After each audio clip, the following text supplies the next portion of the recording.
Star জলসার জনপ্রিয় ধারাবাহিক ২ শালিক ফ্যানদের জন্য এবার এলো মন খারাপের খবর। ধারাবাহিকের প্রধান চরিত্র দেবা, যাকে অভিনয় করতে দেখা যাচ্ছে অভিনেতা অর্ক প্রভু, তিনি এই বছরের স্টার জলসা পরিবার অ্যাওয়ার্ডে কোনো পুরস্কার পাননি। অর্ক প্রভু এর আগে তোমাদের রানী ধারাবাহিকের মাধ্যমে প্রথমবার প্রধান চরিত্রে অভিনয় করেন। তার দুর্দান্ত অভিনয়ের জন্য ২০২৪ সালে স্টার জলসা পরিবার অ্যাওয়ার্ডে ৩টি ক্যাটাগরিতে পুরস্কার পেয়েছিলেন। তবে এবছর ২ শালিকে প্রধান চরিত্রে অভিনয় করেও কোনো পুরস্কার পাননি তিনি। নেওয়াইন শুধু অর্ক প্রভুই নন, একইভাবে রাঙ্গামতি ধারাবাহিকের ১ চরিত্রে অভিনয় করা তীরন্দাজও কোনো পুরস্কার পাননি। অথচ অন্যান্য ধারাবাহিক, বিশেষ করে কথা এবং গীতা এলএলবি একাধিক পুরস্কার জিতে নিয়েছে। এতে ২ শালিক ভক্তরা ক্ষোভ প্রকাশ করেছেন।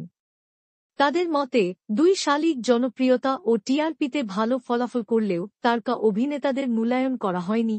বিশেষ করে দেবা চরিত্রের জন্য অর্কপ্রভু অভিনয়ের দারুণ প্রশংসা পেয়েছেন, কিন্তু সেটার স্বীকৃতি পেলেন না।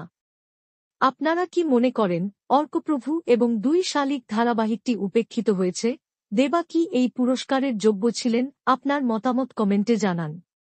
বাংলা বিনোদনের সব আপডেট সবার আগে পেতে চ্যানেলটি সাবস্ক্রাইব করুন এবং বেল আইকন বাজিয়ে দিন। নেওয়াইন। ধন্যবাদ।